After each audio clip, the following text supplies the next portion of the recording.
সাধারণ মানুষের চিকিৎসা আর স্বাস্থ্যসেবাকে আরও এক ধাপ এগিয়ে নিতে নরসিংদী জেলা হাসপাতালটি ১০০ শয্যা থেকে ২৫০ শয্যায় উন্নীত করা হয়। কিন্তু নিরাপত্তা ও জনবল সংকট সহ নানা প্রতিকূলতায় চালু হচ্ছে না এই হাসপাতালটি।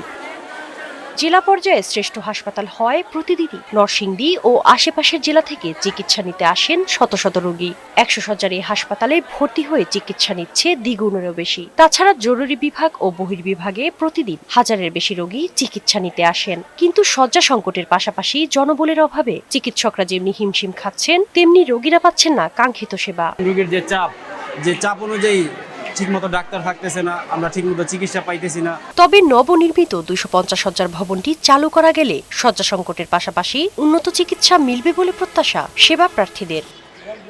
কেন ২৫০ শয্যা ভবনটি চালু করা যাচ্ছে না এমন প্রশ্নে গণপূর্ত বিভাগ জানিয়েছে, ভবনটির ৯৫% কাজ সম্পূর্ণ হয়েছে। হাসপাতাল কর্তৃপক্ষের অনুমতি পেলে বাকি ৫ ভাগ কাজ সম্পূর্ণ করা সম্ভব হবে। ২০২২ সাল থেকে আমরা প্রায় 95% কাজ সম্পন্ন করে রেখেছি। নরসিংদী জেলা হাসপাতালের যারা অথরিটি আছেন ওনারা জনবল সংকটের কারণ দেখিয়ে এটা হস্তান্তর নিচ্ছেন না। আমরা কয়েকবারই তাগিদপত্র দিয়েছি।